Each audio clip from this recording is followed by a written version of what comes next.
예, 오늘의 증시 브리핑 시작하겠습니다. 내용이 좀 길어서 짧게 넘어가겠습니다. 주식시장은 주간으로는 올랐는데 오늘 제법 많이 빠졌죠. 그런데 대형주 지수가 많이 빠졌고요. 중소형 지수는 선전했습니다. 중형주 지수는 플러스가 나고 소형주 지수는 빠지지 않았거든요. 삼성전자, SK하이닉스 두 종목이 오늘 하락시킨 게 22포인트 정도 됩니다. 그러니까 두 종목 빼고 나면 나머지 종목군들은 그렇게 심하게 빠진 날은 아니었다. 그러니까 IT, 삼성전자, SK하이닉스가 유난하게 많이 빠졌고 그게 이제 양시장에 영향을 줬다 이렇게 볼 수 있겠고요. 재료들을 보면 초반에 지수가 플러스 나기도 했었잖아요. 그러니까 초반 재료는 문제가 없었다라는 거예요. 미국의 성장률 두 분기 마이너스 갔다가 플러스가 났고 개인 소비 지출 물가도 보면 전분기보다 증가폭이 뚝 떨어졌잖아요. 그러니까 물가 압박이 훨씬 덜해졌다. 이것 때문에 이제 미국의 국채 금리가 하락을 했었고 이런 것들은 긍정적이었거든요. 그렇게 되면서 미국의 금리 인상 확률이 이거 12월 겁니다. 11월은 이미 0.75 결정난 거나 다름없으니까 12월 확률인데 0.25가 59% 정도 되고 0.75는 34%밖에 안 돼요. 그러니까 거의 연준의 긴축 속도 조절로는 거의 굳어지는 거 아닌가 이런 기대도 있었거든요. 초반에 시장이 플러스가 날 수 있는 그런 환경이 됐죠. 뭐 미국의 채권금리 10년물도 4% 이하로 떨어졌고 근데 여기서부터 이제 문제가 좀 생기기 시작한 게 우선 이제 우리나라 채권에 대한 어떤 문제도 다시 한번 또 불거졌죠. 왜냐하면 저 둔촌주공 PF 발행이 됐는데 이게 성공했다. 이제 자금 일단 해결을 한 거예요. 근데 문제는 뭐냐면 기존의 금리가 3.5에서 4.5 사이였거든요. 근데 이번에 12% 거의 3배 가까이 금리가 올라간 거예요. 그러니까 지금 기업들이 회사채 발행할 때 돈을 엄청나게 더 들여야 되는 거죠. 이자를. 이거 다 기업들 입장에서는 비용이거든요. 경기 상황 안 좋아서 이익도 줄어들 것 같은데 여기에 이자 비용이 늘어난다? 이렇게 되면 이익은 더 줄어들게 되잖아요. 실적 전망하는데 좀 골치 아픈 복잡한 그런 상황이 생긴 거죠. 그러니까 여기에 대한 어떤 문제 그리고 저렇게 어렵다라는 거는 약간의 자금 경색 현상이 있나 보다 이런 걱정이 있었을 거고 또 이제 오후 들어서 낙폭이 커진 건 이제 중국 증시가 되게 많이 빠졌거든요. 항생지수 빠진 거 보세요. 그러니까 지금 이번 주 낙폭이 아마 코로나 때보다 더 빠졌을 거예요. 그러니까 주간 낙폭으로는. 그리고 이제 금융위기 때 이후, 2008년도 금융위기 때 이후에 주간 낙폭으로는 거의 최고 기록할 정도로 많이 빠졌거든요. 그러니까 오늘 삼성전자 SK하이닉스가 빠진 데다가 기업들의 자금 상황, 그리고 여기에 이제 중국 증시 이런 것들 겹치고 미국도 오늘 이제 아마존이 많이 빠질 것 같으니까 이런 우려가 겹치면서 되게 많이 하락한 그런 모습을 보였습니다. 그러니까 수급에서는 이제 외국인들이 매도로 바뀌었죠. 근데 이게 날짜가 좀 찜찜한 게 오늘부터가 결제일 기준으로는 11월로 넘어가거든요. 외국인들이 9월 29일부터 매수를 했어요. 그러니까 결제일 기준으로 9월 29일이 10월이었거든요. 그래서 이게 외국인들이 11월에 팔려는 징후인가? 그러니까 이런 걱정이 좀 남는 거잖아요. 그래서 외국인들이 혹시나 하는 어떤 걱정을 좀 유발하게 됐고 기관 매수라고는 하지만 금융투자만 매수한 거기 때문에 그렇게 의미를 두긴 어렵고 파생도 마찬가지였죠. 근데 조금 다른 건 외국인들이 막판에 선물 또 쭉 하고 올렸어요. 예, 저게 이제 외국인들이 잘하는 짓이죠. 오늘 너무 두들겨 팼으니까 다음 주 초에는 조금 달래줘야지. 그러니까 이런 어떤 의미를 좀 보인 것 같아요. 그래서 일방적으로 패기보다는 이제 때려놓고 그 다음에 또 반등시키고 뭐 이런 거를 좀 반복하겠다. 위아래로 진동시키겠다. 뭐 이런 어떤 모습도 일부는 좀 보여준 것 같습니다. 업종으로는 변화가 좀 생겼죠. 그러니까 2차 전지는 그대로 매수해요. 그리고 자동차가 다시 매수로 들어왔습니다. 그러니까 기아는 매도지만 오늘 모비스 되게 많이 올라갔잖아요. 근데 하이닉스와 삼성전자 합을 3천억을 팔았어요, 거의.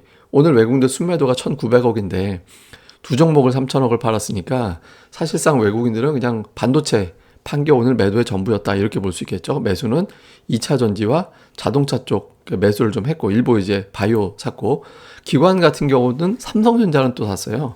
그다음 모비스 오늘 동반 매수 들어와서 올라간 거였고 근데 LG에너지솔루션 또 하이닉스를 팔고 약간 이제 기관은 업종별 특징이라기보다는 이제 종목별로 좀 걸러서 매매하는 그런 형태를 보이는 게 좀 특징이었고 코스닥 쪽에서는 외국인들은 뭐 일관되게 계속 2차 전지 계속 매수 들어가고 있고 이제 한때 이제 반도체주가 매수 상위에 있었는데 지금은 동진 세미캠 정도를 제외하고는 관련된 종목이 또 별로 없었어요. 근데 오늘 2차 전지가 좀 종목 숫자는 그대로 유지가 됐고 이게 또 다음 주 어떻게 될지 모르겠는데 매도 쪽에는 뭐 LX 세미콘, 하나마이크론 뭐 이런 두산텍스나 이런 종목군들이 매도해 있었고 기관 같은 경우는 2차 전지를 종목별로 좀 엇갈리는 그런 형태를 보인 게 특징이었고 근데 약간 업종의 특징이 별로 없어요.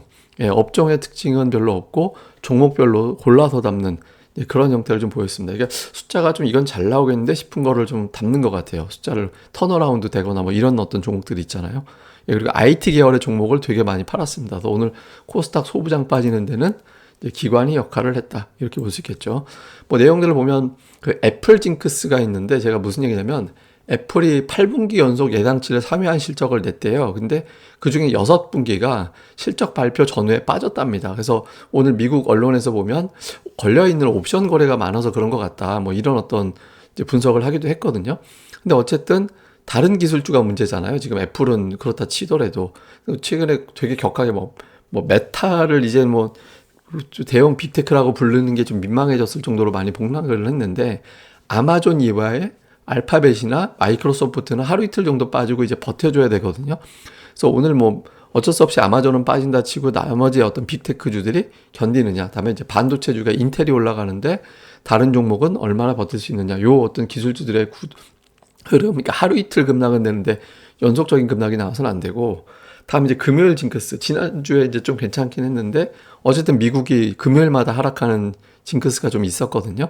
근데 오늘 이제 아마존이 그렇게 될 거냐, 아니면 최근에 긴축 완화론이 있었잖아요. 그러니까 긴축 완화론이 힘이 실리면 하락을 또 바로 방어하는 그런 매수가 유입될 수 있거든요. 오늘 그러니까 미국이 꼬리 달고 올라오는 모습이 나오게 되는지. 그 다음에 이제 4분기 주도주, 지금 2차 전지가 원래 이번 달까지 2차 전지 플러스 반도체였거든요. 오늘 반도체가 되게 깨졌잖아요. 그래서 이제 2차 전지가 굳어지고 반도체 여기서 이제 좀 주춤거리고, 그 외에 뭐 게임이라든가 엔터라든가 이런 것들이 순환으로 도는 구도가 됐는데, 이게 이제 일시적인 거냐, 다음 주에 다시 또 이제 또 바뀌느냐. 일단 2차 전지는 되게 세 보이긴 하는데 그 외 종목군들, 그 외 종목군들의 수급이 어떻게 되는지를 봐야 될 것 같습니다. 그래서 오늘 뭐 차부품, 기계, 보험 정도가 이제 새롭게 합류하거나 이제 또 더 붙은 거고, 2차 전지는 이번 주 내내 좀 괜찮은 흐름을 보인 게 특징이었습니다. 근데 오늘 제가 보여드리고 싶은 건 그 아마존이 시가총액 1조 1000억 달러 기업이거든요. 시가총액 1조 달러가 넘는 기업이 12%가 시간 외에 빠져서 오늘 만약에 빠지면 1조 달러가 붕괴가 돼요. 거기다 과연 이제 매수가 가동이 될까? 근데 그럼에도 불구하고 매도가 나온다? 이래버리면 지금 좀 투자자들이 실적에 대한 공포감이 좀 있는 거죠. 제가 이제 그 지난번에 제가 3프로 TV 나갔을 때 그 말씀 드렸잖아요. 그 한 라운드가 남아 있는데 그 라운드는 아마 실적일 거다. 그러니까 실적이 확인되는 순간 그 공포감에 주식을 매도하는 라운드가 한번 나올 거고, 그게 아마 막바지 라운드가 되지 않을까? 근데 그 하락은 이전의 하락보다는 그렇게 공포감이 크지는 않을 것 같다. 이전 맞은 거보다는 좀 덜 아플 거다. 이제 그런 말씀을 드렸잖아요. 그러니까 지금 저는 그 라운드가 시작된 건가 싶긴 하거든요. 오늘 보면 하이닉스가 시가총액 4위가 됐어요. 삼성바이오가 이제 3위가 되고 하이닉스가 4위가 돼버렸거든요. 이거는 사실 좀 오바죠. 그러니까 LG에너지 솔루션의 절반, 두 개가 시가총액 2위 경쟁하던 종목인데 이게 뒤집어지고 심지어는 4위까지 내려갔는데, 이건 조금 저는 오바 같긴 하거든요. 근데 이게 보면 차트 보면 이틀 동안 12%가 이제 폭락을 했는데 61선만 가면이래요. 61선 넘어가서 안착하나 보다 싶으면 또 두들겨 맞고, 오늘 삼성전자도 61선 넘어가나 보다 했는데 오늘도 61선 밑으로 내려버렸잖아요. 근데 하이닉스 기준으로 보면 하이닉스가 PBR 0.89배 정도를 바닥으로 잡거든요. 그러니까 8만 원이 그 자리인데 지난번에 8만 원에서 튕겼잖아요. 그러니까 이번에 빠진다라고 볼 때 중요한 자리는 8만 원 전후가 됩니다. 그러니까 그 선 전후에서 딛지 못하면 이거 상당히 고전할 수 있습니다. 그러니까 하이닉스 기준 8만 원, 이게 마지노선 되고, 근데 사실 제가 늘 말씀드리지만 마지노선은 거기를 찍으면 안 돼요. 그 근처 가서 밀어 올리는 힘이 있어야 진짜 센 마지노선이 되는 거거든요. 그래서 돌아오는 주에 하이닉스가 하루 이틀 정도 이내에 이제 좀 바닥을 잡는 모습이 나와주는지 여부가 상당히 중요한 변수가 된다. 그래서 다음 주에 어떤 하이닉스의 어떤 흐름을 보면서 이제 시장의 어떤 매도가 그냥 파생놀이인지, 아니면 진짜 우리 기업들의 실적 공포가 장세가 11월에 시작되는 건지, 이게 좀 가늠이 되니까 주초에 어떤 하이닉스의 동향, 이것도 좀 잘 봐야 될 것 같습니다. 근데 어쨌든 지금은 숫자가 보이는 대로 주가가 되게 과격해요.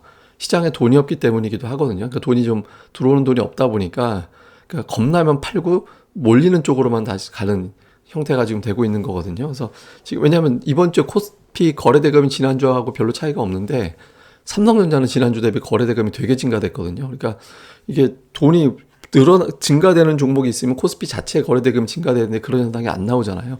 돈이 없는 구조다라는 거죠. 그러니까 지금 차별화 장세가 계속 진행되는 거라서 수급구도 열심히 보되 이건 좀 심한데 너무 심한데 싶은 기준선이 있는 종목들에 대해서는 좀 빠질 때 한번 관심을 가져보는 것도 괜찮을 것 같습니다.